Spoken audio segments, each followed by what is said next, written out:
ಹೊಸದಾಗಿ ಇವತ್ತು ಅಧಿಕಾರನ ಸ್ವೀಕಾರ ಮಾಡಿರುವಂಥ ಸನ್ಮಾನ್ಯ ಮುಖ್ಯಮಂತ್ರಿಗಳಾದಂಥ ಡಿ.ಕೆ. ಶಿವಕುಮಾರ್ ಅವರಿಗೆ ನಾನು ಹೇಳೋದೊಂದೇ.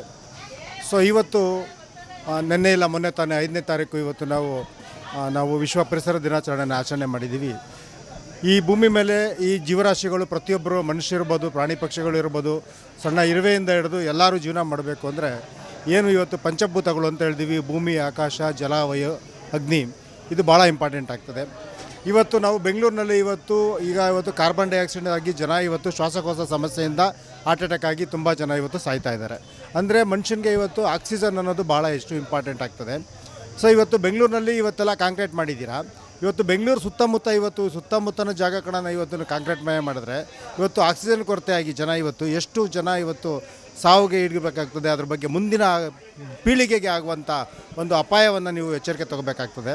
ಅದ್ರ ಜೊತೆಗೆ ಇವತ್ತು ಮರಗಿಡಗಳು ಟೆಂಪ್ರೇಚರ್ ಇವತ್ತು ನಾವು ಎಷ್ಟು ಈ ಸರ್ತಿ 45-46ಕ್ಕೆ ಹೋಗ್ತಾ ಇದೆ.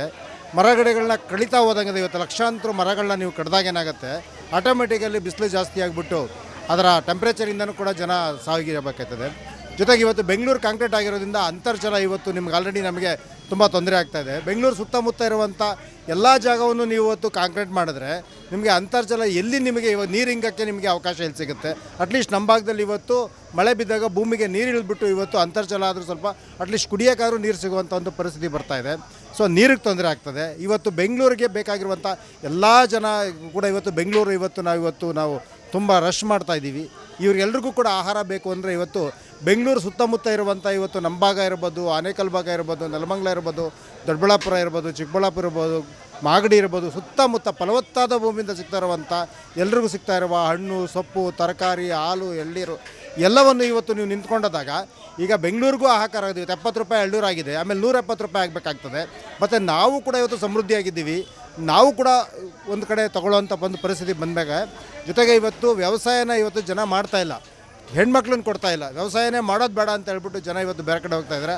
ಅಟ್ಲೀಸ್ಟ್ ವ್ಯವಸಾಯ ಮಾಡ್ತಾ ಇರೋಂಥ ಜನಾಂಗಕ್ಕೆ ನಾವು ಉತ್ತೇಜನ ಕೊಟ್ಟಿಲ್ಲ ಅಂದರೆ ಮುಂದೆ ಹೇಗೆ ಜನ ಜೀವನ ಮಾಡಬೇಕಾಗ್ತದೆ. ಇದನ್ನೆಲ್ಲವನ್ನು ಕೂಡ ಇವತ್ತು ನೀವು ಬರ್ಡನ್ನು ತಗೋಬೇಕಾಗ್ತದೆ. ಇವತ್ತು ಒಂದಿನ ವಿಚಾರ ಅಲ್ಲ, ಮುಂದಿನ ಜನಾಂಗಕ್ಕೆ ನಾವು ಫ್ಯೂಚರ್ ಯೋಚನೆ ಮಾಡಬೇಕಾಗ್ತದೆ. ಮೊನ್ನೆ ತುಮಕೂರಿನಲ್ಲಿ ಇವರು ಪರಮೇಶ್ವರಪ್ಪನವ್ರು ಮಾತಾಡ್ತಾ ಇದ್ದಾರೆ.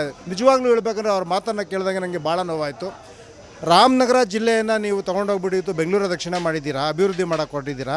ನಮ್ಮ ತುಮಕೂರು ಜಿಲ್ಲೆಯೂ ಕೂಡ ಇವತ್ತು ನೀವು ಬೆಂಗಳೂರನ್ನ ಉತ್ತರ ಮಾಡಿ ಅಂತ ಹೇಳ್ತಾರಲ್ಲ, ಹಾಗಿದ್ರೆ ಈ ಜನನಾಯಕರು ಈ ದೇಶದ ಈ ಅಭಿವೃದ್ಧಿಗೆ ಯಾವ ರೀತಿ ಶ್ರಮಿಸ್ಬೋದು, ಇದನ್ನೆಲ್ಲ ನಾವು ಗಮನದಲ್ಲಿ ಇಟ್ಕೊಂಡಾಗ ನೀವು ಈ ಇಂಪ್ಯಾಕ್ಟನ್ನು ನೀವು ಗಮನದಲ್ಲಿ ಇಟ್ಕೊಂಡು ನಮ್ಮ ಭಾಗದ ಭೂಮಿಯನ್ನು ದಯವಿಟ್ಟು ನೀವು ಬನ್ನಿ, ನಿಮಗೆ ನಾವು ರೆಡ್ ಕಾರ್ಪೆಟ್ ಆಗಿ ಇನ್ವೈಟ್ ಮಾಡ್ತೀವಿ. ನೀವೇ ಬಂದು ಇಲ್ಲಿ ಎಲ್ಲವನ್ನು ವೀಕ್ಷಣೆ ಮಾಡಿಬಿಟ್ಟು ದಯವಿಟ್ಟು ಇದನ್ನು ನಾನು ಬಿಡುಗಡೆ ಮಾಡಿದ್ದೀನಿ ಅಂತ ಹೇಳಿದ್ರೆ ನಾವೆಲ್ಲರೂ ಕೂಡ ನಿಮ್ಮ ಜೊತೆಗಿರ್ತೀವಿ ಅಂತ ಹೇಳ್ತಾ ನನ್ನ ಮಾತನ್ನ ಮುಗಿಸೋಕ್ಕೆ ಇಷ್ಟಪಡ್ತೀನಿ.